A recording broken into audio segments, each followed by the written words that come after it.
न ॿुधाई असांजे ॻाल्हायो न था असांजे हदीस में इंदो आ त हिन कुरान शरीफ पूरे करण में ख़त्मो हाणे हाफ़िज़न ख़त्मो पूरो क्यों न इहो हिकिड़े कुरान जो ख़त्मो तुरियो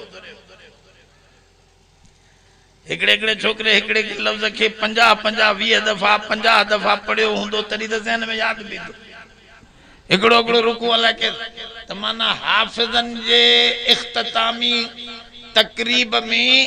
हिकिड़े ख़त्म न कुरान में अहिड़ा इस्म आज़म आहिनि अल्लाह जा एॾा वॾा नाला आहिनि इन करे हुजूर जन फरमायो ॿुधायई न त उहे इस्म आज़म कहिड़ा आहिनि तव्हांजो मुंहिंजा उम्मती सॼो कुरान पढ़ी दुआ घुरंदा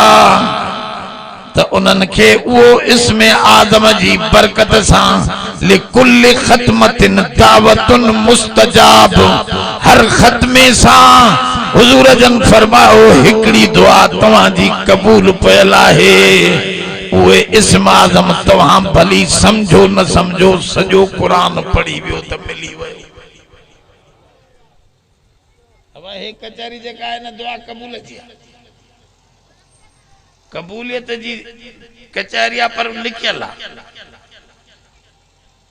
कुरान शरीफ जे न अखरन में लिखाए असांजे फ़ाइदे लाइ जो जीअं सॼो कुरान पढ़े ॿ अखर ॾसे आ त बा ही इस्म आज़म आहिनि त तूं उहे छड़ो जपे आ वेठो वो अमल ॿिया कान अचंदा हाणे हालांकि तूं सॼो कुरान ख़त्मो कढियो त हिकु अखर ते 10 नेकियूं बिना वज़ूअ जे वज़ूअ सां 50 नेकियूं नमाज में भी ही कुरान पढ़ियई त हिकु अखर ते 100 नेकियूं कमाए लिकाई असांजे ज़ोर सां हुजूर जन फरमायो हर नबी खे हिकड़ी दुआ